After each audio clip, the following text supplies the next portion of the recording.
बेटा अस्सलाम वालेकुम। आवाज़ आ रही है जी बेटा आपको मेरी? जी अस्सलाम वालेकुम। आपको मेरी आवाज़ आ रही है बेटा? मुझे चैट में रिस्पॉन्ड कर दें। वालेकुम सलाम। जी सर, आवाज आ रही है। ठीक। चलें, अच्छी बात है। जो आहिस्ता आहिस्ता स्टूडेंट्स ज्वाइन कर रहे हैं जी मीटिंग को, तब तक हम लोग थोड़ा सा डिस्कस कर लेते हैं जो हम लोगों ने लास्ट टाइम पढ़ा था।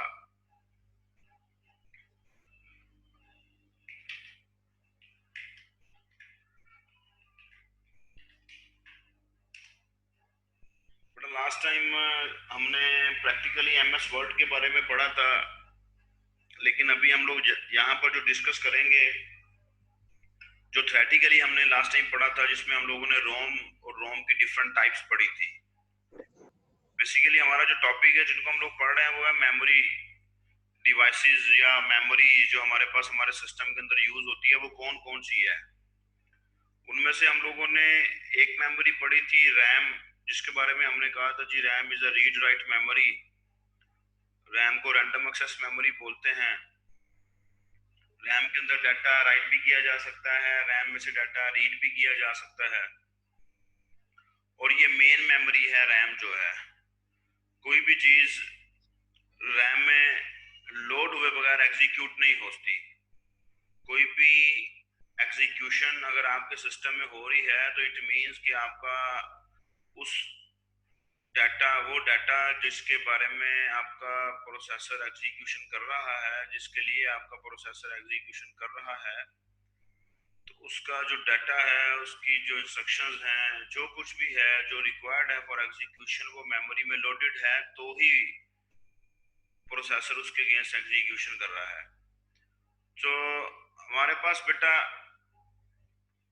RAM one of the most important इसलिए भी है, हमने क्लास में भी डिस्कस किया था कि रैम को अगर हमारे सिस्टम में से निकाल दिया जाए तो हमारा सिस्टम ऑन ही नहीं होता। आपको याद होना चाहिए। तो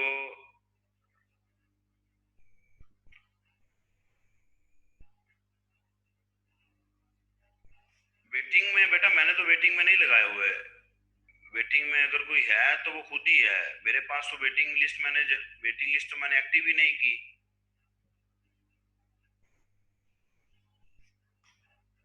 वो कोई इंटरनेट कनेक्शन की वजह से होंगे या कोई और रीजन होगी। वेटिंग तो बेटा एक्टिव ही नहीं है। वेटिंग में मैंने तो रखे ही नहीं है बच्चे।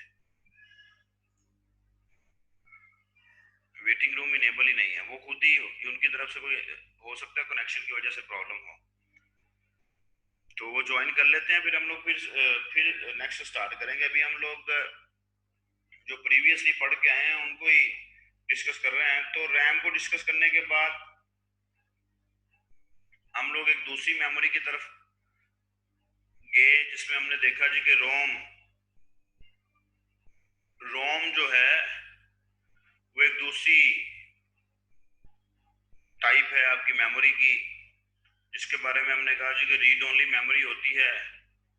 जब हमारा सिस्टम ऑन होता है तो जो स्टार्टअप इंस्ट्रक्शंस होती हैं, जो हमारे सिस्टम के ऑन होते ही कुछ इंस्ट्रक्शंस एग्जीक्यूट होती हैं, वो इंस्ट्रक्शंस रोम में पड़ी होती हैं। हमारा सिस्टम जैसे ही ऑन होता है और जो instructions start of the system execute होती हैं वो रोम में पड़ी होती हैं। समहाउ हम लोग इसको कहते हैं जी बायोस। हमारे पास एक छोटा सा सॉफ्टवेयर होता है फर्मवेयर जिसको बोलते हैं, या आसान लफ्जों में हम कहते हैं जी स्टार्टअप इंस्ट्रक्शंस जो होती हैं सिस्टम की, वो रोम में पड़ी होती हैं। जब भी हमारा सिस्टम ऑन होता है ना, ऑन होते ही जो इंस्ट्रक्शंस एग्जीक्यूट होती हैं वो रोम में से एग्जीक्यूट होती हैं। उसके बाद जब सिस्टम हमारा रेडी हो जाता है, क्योंकि रोम बेटा रोम रोम की जो डेफिनेशन है वो शायद मैंने आपको लास्ट टाइम लिखवाई थी या नहीं लिखवाई थी। अगर लिखवाई थी तो गुड, अगर नहीं लिखवाई तो नोट कर लें। रोम की डेफिनेशन होती है कि ROM prepares our system for use. Note कर लें अगर आप लोग कर रहे हैं तो। रोम की डेफिनेशन में ये भी आता है कि ROM prepares our system for use. क्योंकि अभी मैं आप लोगों को बता रहा हूँ कि जो स्टार्टअप इंस्ट्रक्शंस होती हैं वो रोम में पड़ी होती हैं। तो अगर स्टार्टअप इंस्ट्रक्शंस रोम में पड़ी होती हैं तो डेफिनेटली फिर इसका मतलब ये है कि हमारी रोम जो है वो हमारे सिस्टम को रेडी करती है फॉर यूज। तो रोम के बारे में हमने जब पढ़ना शुरू किया तो हमने कहा जी कि रोम में से डाटा सिर्फ रीड किया जा सकता है, रोम में डाटा राइट नहीं किया जा सकता।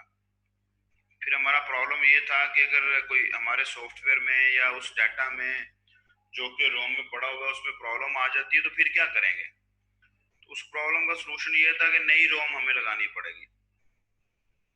तो अब तो ये बार बार हमारा डाटा प्रॉब्लम कर सकता है, बार बार हमें रोम नहीं लगानी पड़ेगी। इस प्रॉब्लम को सॉल्व करने के लिए फिर एक टाइप ऑफ रोम इंट्रोड्यूस करवाई गई जिसका नाम पी रोम था। पी रोम जो है हमने कहा जी कि वो इनिशियली ब्लैंक होती है, आप उसमें एक दफा जो रख देते हैं आप उसको चेंज नहीं कर सकते।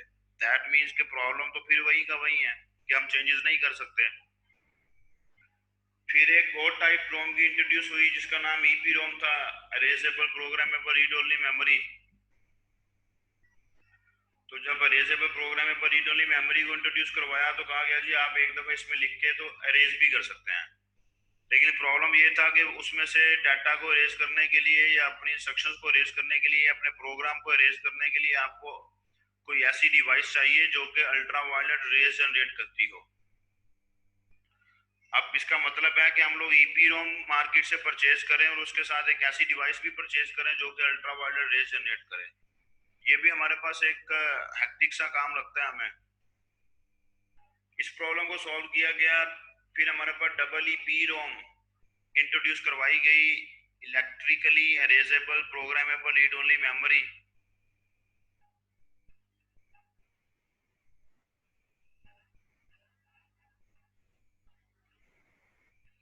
ये ऐसी रैम थी, ऐसी रोम थी जिसके अंदर हमारे पास जो भी प्रोग्राम लिखा हुआ था या जो भी प्रोग्राम लिखा जाता था उसको इलेक्ट्रिकली मींस के करंट को यूज करते हुए अरेज किया जा सकता था। इसकी इंपॉर्टेंस ये है बेटा कि ये हमारे सेलफोन में आजकल यूज हो रही है और ये जितना भी डाटा आप लोग अपने सेलफोन में स्टोर करते हैं वो सारे का सारा डबल ई पी रोम में स्टोर होता है। तो अगर हमसे कोई पूछता है जी कि आपके सेल फोन में कौन सी रोम लगी हुई है तो हम लोग उसको फौरन से बता सकते हैं जी कि डबल ई पी रोम लगी है। और डबल ई पी रोम ऐसी रोम है जिसमें डाटा को राइट भी किया जा सकता है, जिसमें से डाटा को रीड भी किया जा सकता है। अदरवाइज अगर हम लोग सिंपल रोम की डेफिनेशन देखें रोम क्या होती है तो रोम के अंदर सिर्फ डाटा रीड किया जाता है, राइट नहीं किया जाता है। लेकिन हमारी रिक्वायरमेंट को देखते हुए, यूजर की रिक्वायरमेंट को देखते हुए डबल ई पी रोम जो है उसको इंट्रोड्यूस करवाया गया था। और that x like a RAM से मुराद ये है कि उसमें डाटा रीड भी किया जा रहा है, उसमें डाटा राइट भी किया जा रहा है। सो हम लोग इस डबल ई पी रोम को नॉन वोलेटाइल रैम बोल सकते हैं। रैम वाला काम तो नहीं है इसका, लेकिन due to reading and writing contents over double E P ROM हम इसको नॉन वोलेटाइल रैम बोल सकते हैं। तो ये ब्रीफ सा मैंने आप लोगों को इंट्रोडक्शन दिया है, ब्रीफ सी डिस्कशन हम लोगों ने की है जो हम लोगों ने लास्ट लेक्चर में पढ़ा था अबाउट मेमोरी। बेटा हमारे सिस्टम में एक और टाइप की मेमोरी होती है जिसको कहते हैं कैशे, CACHE। ये कैशे जो है ये आप लोगों को लिखा हुआ नजर आ रहा होगा कि कैशे हमारे पास एक और टाइप ऑफ मेमोरी है जो कि हमारे सिस्टम में एग्जिस्ट करती है। अब इसकी लोकेशन बेसिकली हमें देखनी है कि ये कहां पर एग्जिस्ट करती है मैम सिस्टम के अंदर। पुराने सिस्टम जो थे, आज से आप लोग कोई 10 साल पीछे चले जाएं, हमारे पास कैशे जो होती थी वो सेपरेट से एक कंपोनेंट होता था। वो एक सेपरेट कंपोनेंट जो है वो सिस्टम में लगा दिया जाता था। जैसे रैम एक सेपरेट से डिवाइस है, छोटी सी या छोटा सा कंपोनेंट है, हम लोग सिस्टम में लगा देते हैं। आजकल हमारी जो कैशे है ना बेटा,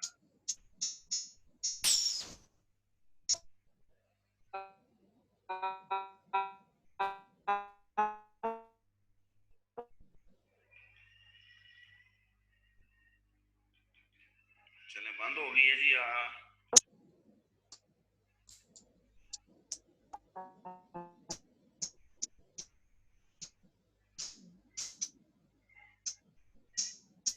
आई थिंक कनेक्शन में कोई प्रॉब्लम है, एंड करके दोबारा ज्वाइन करते हैं या देखते हैं कि अभी हो जाता है ठीक। हो गया मेरे, ये क्या हो रहा है? मैंने म्यूट तो किया हुआ है सबको लेकिन फिर भी शायद बैकएंड पे प्रॉब्लम चल रहा है, चले होप्स हो कि अब ठीक हो गया, अब नहीं चल रहा। जी, तो कैशे के बारे में हम लोग डिस्कस कर रहे थे। कैशे भी एक हमारे पास small amount of fast memory होती है। अब ये जो लिखा हुआ है ना लोकल टू प्रोसेसर, बेटा ये जो लोकल टू प्रोसेसर लिखा हुआ है इसका मतलब है कि ये प्रोसेसर के अंदर एग्जिस्ट करती है। जी बेटा,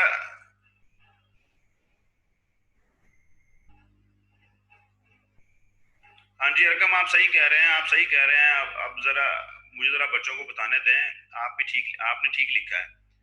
तो ये हमारे पास एक छोटा सा यूनिट ऑफ मेमोरी होती है, या हम लोग इसको स्टोरेज एरिया कह लेते हैं, या हम लोग इसको small amount of fast memory कह लेते हैं, जो कि प्रोसेसर के अंदर एग्जिस्ट करती है। अब पहले जो सिस्टम से उनके अंदर हमारे पास ये सेपरेट से कंपोनेंट होता था, लेकिन अब हमारे पास जो लेटेस्ट सिस्टम आ रहे हैं, जो मॉडर्न वर्ल्ड के सिस्टम आ रहे हैं, कैशे एक स्टोरेज एरिया बन गया जो कि प्रोसेसर के अंदर होता है। जो हमारा सीपीयू है ना, सीपीयू जैसा ये आप लोगों को नजर आ रहा है। तो अगर मैं यहाँ पर बात करूं आजकल के हमारे जो सिस्टम्स हैं उसके अंदर जो हमारे पास कैशे है, तो कैशे एक छोटा सा स्टोरेज एरिया होगा प्रोसेसर के अंदर। ये कैशे होगी आप लोगों के पास, जिसको मैंने इस वक्त एनोटेट किया है। तो यहाँ पर हमारे पास डाटा स्टोर होता है, क्योंकि हमने कहा ये एक मेमोरी एरिया है, और मेमोरी एरिया है या स्टोरेज एरिया है, दैट मीन्स कि इसके अंदर डाटा स्टोर होना है। इसके अंदर कौन सा डाटा स्टोर होना है? अब जरा मेरी बात आपने कंसंट्रेशन के साथ सुननी है और मुझे रिस्पॉन्ड करना है। समटाइम मेरी मेरी बात को जरा कंसंट्रेशन के साथ सुनना है बेटा, फिर समझ आनी है हमें कैशे की। समटाइम हमारा इंटरनेट कनेक्शन डिस्कनेक्ट हो जाता है, हमारे पास हमारा इंटरनेट कनेक्शन डिस्कनेक्ट हो जाता है, लेकिन मैं गूगल क्रोम के ऊपर या मोजिला फायरफॉक्स के ऊपर www.yahoo.com लिखता हूँ, या कोई भी वेबसाइट का नाम लिखता हूँ, तो उस वेबसाइट का पेज ओपन हो जाता है। इंटरनेट कनेक्शन डिस्कनेक्ट हो गया, लेकिन फिर भी किसी वेबसाइट का पेज जो हम लोग एक्सेस करने की कोशिश करते हैं वो ओपन हो जाता है। होता है ऐसा या नहीं होता? इंटरनेट कनेक्शन के डिस्कनेक्ट हो जाने के बावजूद भी, अब इंटरनेट कनेक्शन तो है नहीं, इंटरनेट कनेक्शन होगा तो वेबसाइट ओपन होगी, लेकिन इंटरनेट कनेक्शन डिस्कनेक्ट हो गया, इंटरनेट कनेक्शन है ही नहीं है, इंटरनेट कनेक्शन काम नहीं कर रहा, लेकिन उसके बावजूद भी हमारे पास किसी वेबसाइट का पेज हमारे सामने ओपन हो जाता है। अगर हम लोग ओपन करने की कोशिश करें तो हो जाता है ऐसा या नहीं होता? आपने बताना है मुझे, आप मुझे बताएंगे तो फिर हम लोग नेक्स्ट मूव करेंगे। जी, हो जाता है, लेकिन उसमें प्रॉब्लम बेटा क्या आती है? पेज ओपन हो जाता है, लेकिन हम लोग जब फर्दर उसको क्लिक करके ओपन करने की कोशिश करते हैं, या फर्दर उसमें कुछ पढ़ने की कोशिश करते हैं, या किसी और लिंक की तरफ जाने की कोशिश करते हैं, तो वो ओपन नहीं होता। अब अगर पहला पेज ओपन हो गया, फिर या तो सारा कुछ ओपन हो, अगर नेक्स्ट हमारे पास ओपन नहीं हो रहा, तो फिर पहला पेज ओपन कहां से हो गया? इंटरनेट कनेक्शन तो है ही नहीं। अब कंसंट्रेशन के साथ बात सुननी है। वो जो इंटरनेट पेज, जो फर्स्ट पेज ओपन हुआ है ना हमारे पास वेबसाइट का, वो जो वेबसाइट का फर्स्ट पेज ओपन हुआ है बेटा, वो कैशे में से ओपन हुआ है। अब इसका मतलब क्या है? इसका मतलब ये है कि जब आपका प्रोसेसर किसी भी डाटा के ऊपर एग्जीक्यूशन कर रहा होता है, जब आपका प्रोसेसर किसी भी डाटा के ऊपर एग्जीक्यूशन कर रहा होता है, तो उस डाटा की एक कॉपी कैशे में स्टोर कर लेता है। ये जो डायग्राम आपको शो करवाई गई है ना, ये डायग्राम आपको यही बता रही है कि जब फर्स्ट टाइम आप लोगों के पास आपका प्रोसेसर किसी डाटा के साथ एग्जीक्यूशन करेगा, तो वो कैशे में चेक करेगा, कैशे में से उसको नहीं मिलेगा, मेन मेमोरी में चला जाएगा, मेन मेमोरी से उसको फेच करके लेके आएगा, वो फेच करके जब वापस लेके आएगा प्रोसेसर, तो उसकी एक कॉपी कैशे में रखेगा, और कैशे में रखने के बाद उसको एग्जीक्यूट करेगा। अब जब वो पेज जो अभी आपके पास ओपन हो रहा है, वो पेज जो आपके सामने ओपन हो रहा है, जिसको हम लोग कह रहे थे जी के ओपन हो रहा है, कि अभी जब हमारे पास इंटरनेट कनेक्शन भी नहीं है लेकिन फिर भी ओपन हो रहा है, वो जो पेज आपके सामने ओपन हो रहा था, वो आपने एक दफा ओपन किया था कुछ टाइम पहले, जब आपका इंटरनेट कनेक्शन अवेलेबल था। इंटरनेट कनेक्शन अवेलेबल था, आपने जब फर्स्ट टाइम ओपन किया था वो पेज, तो वो पेज जो है उसके बारे में इंफॉर्मेशन जो है वो कैशे में स्टोर कर ली गई थी, उसका डाटा कैशे में स्टोर कर लिया गया था, और फिर उसके ऊपर एग्जीक्यूशन की गई थी। अब जब आप नेक्स्ट टाइम उसको ओपन करने की कोशिश कर रहे हैं, जबकि इंटरनेट कनेक्शन नहीं है, तो आपका प्रोसेसर कहीं भी नहीं जा रहा, आपका प्रोसेसर कैशे में जाएगा, देखेगा कैशे में पड़ा है, वहीं से लेके एग्जीक्यूशन करेगा और आपको ओपन करके दे देगा, आपको ओपन करके दे देगा। वो गया ही नहीं इंटरनेट कनेक्शन की तरफ, उसने उस डाटा को मेन मेमोरी में लोड ही नहीं किया। क्यों? क्योंकि उसको जरूरत ही नहीं पड़ी। इसलिए जरूरत नहीं पड़ी कि उसने देखा कि वो तो कैशे में पड़ा हुआ है, कैशे में से लेके उसने एग्जीक्यूट कर दिया। वो जो पेज ओपन हो रहा था वो इसलिए ओपन हो रहा था क्योंकि वो कैशे में पड़ा हुआ था। ठीक है जी, क्योंकि वो कैशे में पड़ा था। तो कैशे हमारे पास फास्ट मेमोरी क्यों है? फास्ट मेमोरी इसलिए है कि हमारे पास एक तो ये प्रोसेसर के अंदर एग्जिस्ट करती है, प्रोसेसर को सेपरेट से किसी दूसरे कंपोनेंट की तरफ नहीं जाना पड़ता। और दूसरा ये हमारे पास के कैशे के अंदर हमारे पास जो है वो जो रिसेंटली यूज्ड फाइल्स होती है ना वो स्टोर होती हैं। अब कैशे की डेफिनेशन के अंदर आप एक और चीज लिखें, एक तो ये सामने आपको कैशे मेमोरी प्रिंसिपल्स के अंदर नजर आ रहा है ना कि small amount of fast memory local two processor. इसके साथ एक और चीज नोट कर लें, cache stores recently used files. Cache stores recently used files, कि कैशे जो है वो रिसेंटली यूज फाइल्स को स्टोर करती है। और इसका बेनिफिट क्या होता है कि जब नेक्स्ट टाइम हमारे पास उस डाटा की जरूरत पड़ेगी जो कि कैशे में पड़ा हुआ है, तो आपका प्रोसेसर कैशे से लेके एग्जीक्यूट कर देगा, उसको मेन मेमोरी की तरफ जाना ही नहीं पड़ेगा। अगर कैशे में नहीं होगा तो फिर वो अपनी सारी प्रोसेसिंग करेगा, इंटरनेट से उसको फेच करके लेके आएगा, रिट्रीव करके लेके आएगा, मेन मेमोरी में लोड करेगा, मेन मेमोरी में लोड करके जब उसको फेच करके लेके जाएगा आपका प्रोसेसर, तो उसकी एक कॉपी कैशे में स्टोर करेगा और फिर एग्जीक्यूशन करेगा। और कैशे मेमोरी यूज क्यों होती है? आपके सिस्टम को, आपके सिस्टम की स्पीड को इंप्रूव करने के लिए।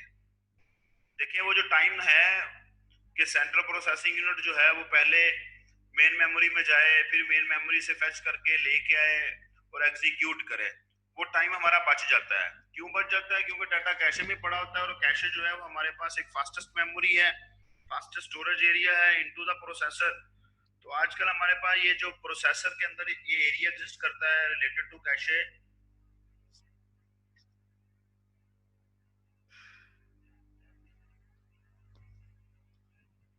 इसकी वजह से हमारी कैशे को प्रोसेसर कैशे भी बोला जाता है।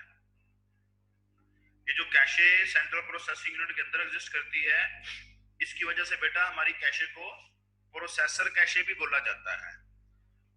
होप्स हो कि आप लोगों को इसकी समझ आ गई होगी कैशे की। कोई क्वेश्चन है तो पूछ लें, फिर हम लोग नेक्स्ट मूव करते हैं। तो कैशे रिसेंटली यूज फाइल्स को स्टोर करती है।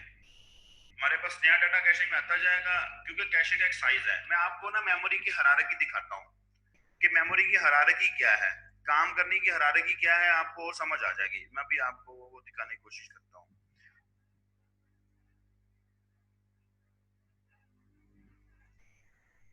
ये डायग्राम फिगर नजर आ रही है बेटा? ये फिगर नजर आ रही है आपको? जी मोहम्मद अदनान,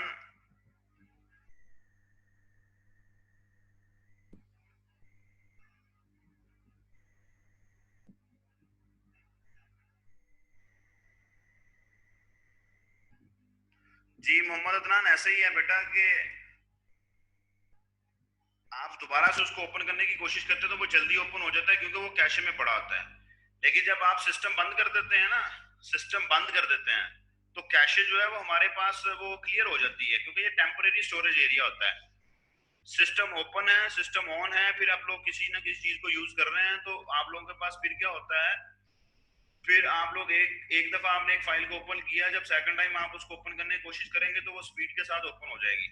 उसकी रीजन क्या है कि वो कैशे में पड़ा हुआ है। अब देखिए जरा, आपने अगर डायग्राम नजर आ रही है ना, हमने ये रोम्स पढ़ी है, हम बेसिकली हायरार्की को फॉलो कर रहे हैं। ये रोम्स हमने पढ़ी, हमने रैम पढ़ी, ये रैम, ये पोर्शन रैम के लिए है, ये जो ग्रीन पोर्शन है, ये ब्लू पोर्शन जो है वो आप लोगों के पास रोम के लिए है। रोम है, इसके अंदर आपकी हार्ड डिस्क आ जाती है, इसके अंदर आपकी यूएसबी आ जाती है। हम इसको डिस्कस करते हैं। लेकिन या अगर हम लोगों ने ये रोम्स पढ़ी, फिर हमने रैम पढ़ी, अब हम लोग कैशे पढ़ रहे हैं, इसके बाद हम लोग रजिस्टर्स पढ़ेंगे। ये जो डायग्राम है ना बेसिकली बेटा, ये हमारी मेमोरी की या स्टोरेज हायरार्की को एक्सप्लेन कर रही है। ये जो डायग्राम है, ये डायग्राम हमारी मेमोरी की हायरार्की को या स्टोरेज हायरार्की को एक्सप्लेन कर रही है। यहाँ से बेसिकली काम स्टार्ट होता है, यहाँ से कर लें या यहाँ से कर लें।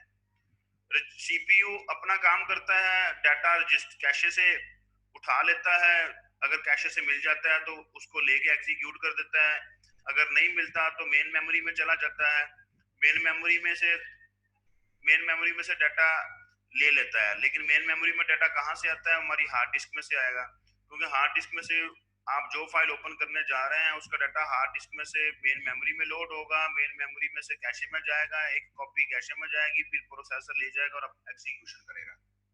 ये रजिस्टर्स अभी हमने पढ़ने हैं। तो होप्स हो कि इस डायग्राम को देख के आप फॉलो कर रहे हैं कि हम लोग ये इनको हायरार्की की फॉर्म में ही पढ़ रहे हैं। हम लोग इसको स्टेप बाय स्टेप ही पढ़ रहे हैं, जैसे जैसे हमारा सिस्टम के अंदर ये यूज होती जाती है। और ये जो नीचे हमारे पास है, ये सारे के सारे हमारी मैग्नेटिक टेप्स आ जाती हैं इसके अंदर, हमारी ऑप्टिकल डिस्क आ जाती हैं इसके अंदर, हमारे पास इनपुट सोर्सेज आ जाते हैं, हमारा कीबोर्ड है, माउस है, रिमूवेबल मीडिया है, स्कैनर्स हैं एंड सो ऑन। लेकिन अगर हम लोग मेमोरी को पढ़ रहे हैं बेटा, तो मेमोरी की हायरार्की को अंडरस्टैंड करना भी हमारे लिए जरूरी है। मेमोरी को अगर हम लोग पढ़ रहे हैं तो उसको अंडरस्टैंड करना, हायरार्की को अंडरस्टैंड करना भी हमारे लिए जरूरी है। तो जो अदनान ने क्वेश्चन पूछा था बेटा, अगर आप लोग फर्स्ट टाइम किसी फाइल को ओपन करते हैं तो आप लोग देखेंगे जब आप उसको सेकंड टाइम ओपन करेंगे तो जरा ज्यादा स्पीड के साथ ओपन हो जाएगी। उसकी रीजन क्या है? उसकी रीजन ये है कि जब आपने फर्स्ट टाइम उसको ओपन किया था फाइल को, तो उसकी एक कॉपी जो है वो कैशे में रख दी गई थी, और जब सेकंड टाइम आप उस फाइल को एक्सेस करने की कोशिश करते हैं तो सीपीयू कैशे में से देखता है और उसको वो उसका फाइल का डाटा कैशे में से ही मिल जाता है। जब उसको उस फाइल का डाटा कैशे में से मिल जाता है तो फिर उसको कहीं और जाने की जरूरत नहीं पड़ती, वो जल्दी से कैशे से लेके एग्जीक्यूट करके आपको शो करवा देता है। दैट्स व्हाई हम लोग देखते हैं कि जब सेकंड टाइम हम किसी पेज को या कोई काम करने की कोशिश करते हैं वो जरा स्पीड के साथ हो जाता है। लेकिन ये बात याद रखना है जी, जब अगर कैशे में अवेलेबल है तो फिर उसको मेन मेमोरी में जाने की जरूरत नहीं पड़ती। अगर कैशे में अवेलेबल है तो फिर मेन मेमोरी में जाने की जरूरत नहीं पड़ती, तो वो टाइम हमारा कंज्यूम बच जाता है ना, वो टाइम कंज्यूम होने से बच जाता है जो मेन मेमोरी में जाने के लिए उसको जरूरी था। जब वो टाइम बच जाता है तो हम फिर कहते हैं कि ये हमारे पास जो है वो फास्टेस्ट मेमोरी है, कैशे जो है वो जल्दी से रिस्पॉन्ड कर देती है। सो हमारे पास ये हायरार्की जो है वो हमें ये डिफाइन कर दी है कि हम लोग किस फॉर्म में काम करते हैं। ये देखें, ये हार्ड डिस्क है ना बेटा, जब आप लोग माइक्रोसॉफ्ट वर्ड ओपन करते हैं, जरा कंसंट्रेशन के साथ सुनना है। माइक्रोसॉफ्ट वर्ड एक प्रोग्राम है जो कि आपकी हार्ड डिस्क में इंस्टॉल होता है। हम लोग अपने सिस्टम के अंदर, अपने कंप्यूटर सिस्टम के अंदर, हम लोग अपने लैपटॉप के अंदर जो कुछ भी यूज इंस्टॉल करते हैं ना, कोई भी सॉफ्टवेयर इंस्टॉल करते हैं, हम हार्ड डिस्क में इंस्टॉल करते हैं। जब आप लोगों ने माइक्रोसॉफ्ट वर्ड को या ऑफिस को इंस्टॉल किया था तो आप लोगों के पास हार्ड डिस्क में इंस्टॉल हुआ था। जब आप लोग माइक्रोसॉफ्ट वर्ड को ओपन करते हैं तो यहाँ से हार्ड डिस्क में से उसके डाटा को उठाया जाता है, जिसको एग्जीक्यूट करना है, उठा के मेमोरी में लोड कर दिया जाता है, रैम में लोड किया जाता है। रैम में लोड करके आपका प्रोसेसर जब उसको एग्जीक्यूशन के लिए लेके जाता है रैम से, तो वहां से ले जाते वक्त उसकी एक कॉपी कैशे में रख देता है और फिर उसको लेके चला जाता है और एग्जीक्यूशन करता है। और नेक्स्ट टाइम जब उसकी जरूरत पड़ेगी आप उसको डबल क्लिक करके ओपन करेंगे तो वो उसके गैस देखेगा कैशे में कॉपी पड़ी है, यहीं से लेके उसको एग्जीक्यूट कर देगा। तो हम कहते हैं जी वो काम स्पीड के साथ हो जाता है। और जब आप लोग इंटरनेट के ऊपर कोई काम कर रहे हैं, इंटरनेट को यूज कर रहे हैं, तो यहाँ से देखें कि नेटवर्क से आप लोगों के पास इंफॉर्मेशन आती है, आगे रैम में लोड होती है, रैम में लोड होकर उसकी एक कॉपी कैशे में रखी जाती है, फिर प्रोसेसर एग्जीक्यूट करता है। और जब नेक्स्ट टाइम आप लोगों के पास, हम लोग कहते हैं जी इंटरनेट कनेक्शन है ही नहीं, इंटरनेट कनेक्शन डिस्कनेक्ट हो गया, तो फिर आप लोग जब कोई फाइल ओपन करने की कोशिश करते हैं तो सबसे पहले वो कैशे में, उसको नहीं पता, सिस्टम को नहीं पता, सीपीयू को भी पता ही नहीं है कि इंटरनेट कनेक्शन है या नहीं है। सीपीयू चला जाएगा कैशे में से देखेगा, कैशे में उसकी कॉपी पड़ी होती है, वही से उठा के आपको दिखा देता है। तो इसका ये मतलब ही है बेटा, ये भी हो सकता है कि हमारे पास हमारे हमारे सिस्टम में नहीं है, हमारे सिस्टम की कैशे में नहीं है, तो हमारे उस सिस्टम की कैशे में हो सकता है जो सिस्टम हमें इंटरनेट की कनेक्टिविटी प्रोवाइड कर रहा है। तो सम टाइम हमारे पास क्या होता है, यहाँ पर इंटरनेट एक्सेस नहीं आ रही होती, येलो कलर का साइन आ जाता है। कभी लैपटॉप पे सिस्टम पे देखा ना आपने, यहाँ पर येलो कलर का साइन आ जाता है, सिस्टम पे आपने देखा होगा येलो कलर का साइन आ जाता है। जब हम लोग माउस को वहां लेके जाते हैं तो लिखा आता है कि आप लोगों के पास नो इंटरनेट एक्सेस। मैं आप लोगों को एक और विंडो आपके साथ शेयर करता हूँ, उसमें देखिएगा, आपको थोड़ा सा मैं प्रैक्टिकली दिखाने की कोशिश कर रहा हूँ। ये देखें जरा, यहाँ पर आपको नजर आ रहा है ये लिखा हुआ बेटा, आपके पास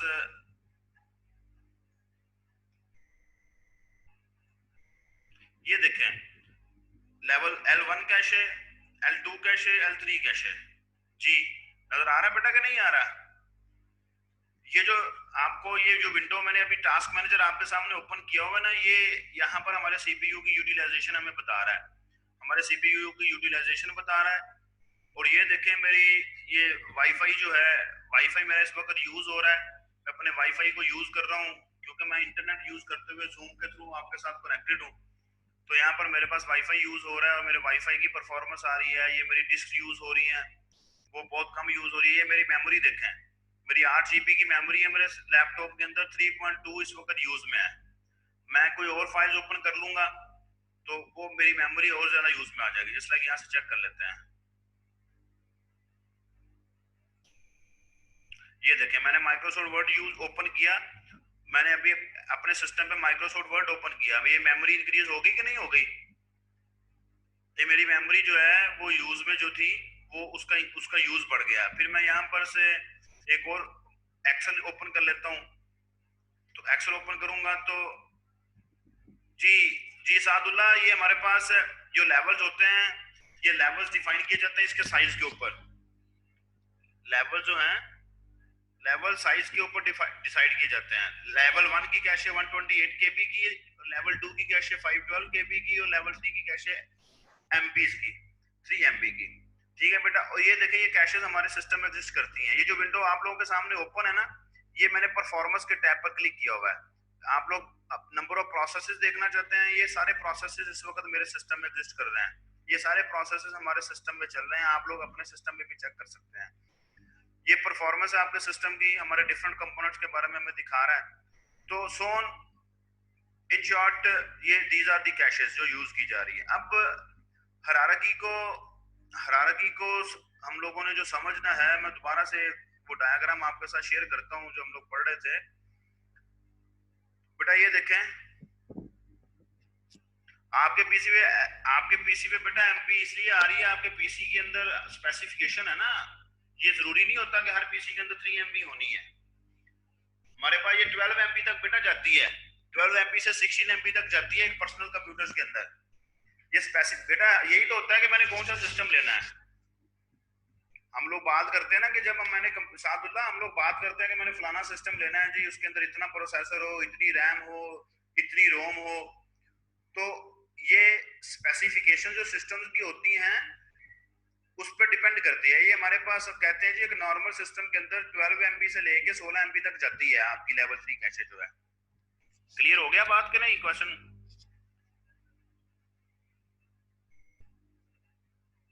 जी। तो ये आप लोगों के पास स्पेसिफिकेशन में आ जाता है ना, हमारे सिस्टम की स्पेसिफिकेशन के प्रोसेसर कितना है, कैशे कितनी है, रैम कितनी है, रोम कितनी है। अब इस हायरार्की को समझने के लिए अरकम ये डायग्राम जो हमारे पास डिस्प्ले हो रही है, हमें नजर आ रही है, इसको दिखाने का एक मकसद और था।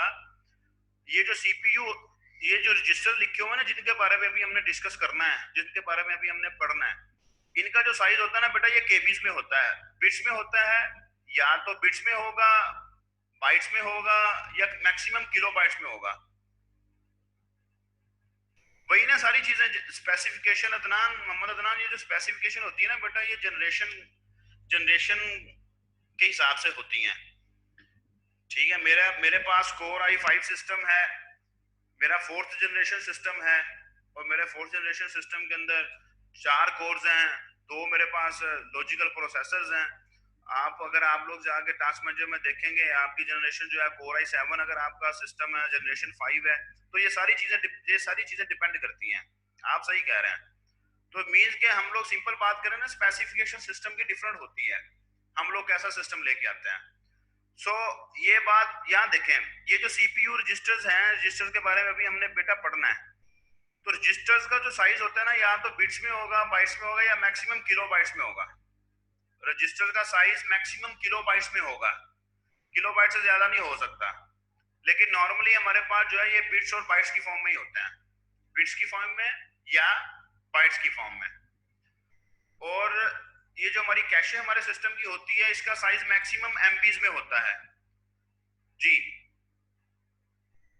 और कैशे का जो साइज है ये हमारे पास एमबीज में होता है। जैसे अभी हमने देखा कि 3 MB की कैशे मेरे सिस्टम में लगी हुई है, आपके सिस्टम में 6 MB है, हो सकता है किसी के सिस्टम में 8 MB हो सकता है आप लोगों के पास, किसी के पास लेटेस्ट जनरेशन है और सीरीज भी लेटेस्ट है, आप में से किसी के पास हो सकता है उसके पास 12 MB कैशे लगी हो। जिसकी ये 12 MB कैशे है, आप देखेंगे उसकी स्पीड जो है वो 6 MB वाले से भी ज्यादा होगी। प्रोसेसर भी डिपेंड करता है। और जिसकी मेरे 3 MB है लेवल 3 कैशे, तो मेरी स्पीड जो है 6 MB कैशे वाले से कम होगी।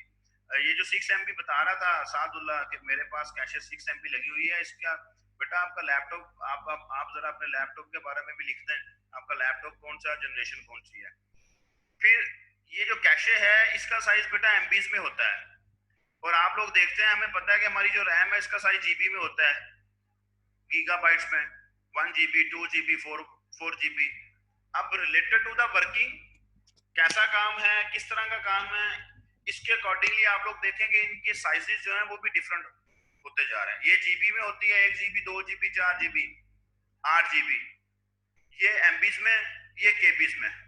और ये हमारे पास जो हार्ड डिस्क है ये टेराबाइट्स में चली जाती हैं। आजकल हमारे पास 1 TB की हार्ड डिस्क है जी, 8 GB की रैम है, और 3 MB 6 MB या 12 MB की कैश है, और रजिस्टर जो है वो बिट्स में या किलोबिट या बाइट में ज्यादा से ज्यादा।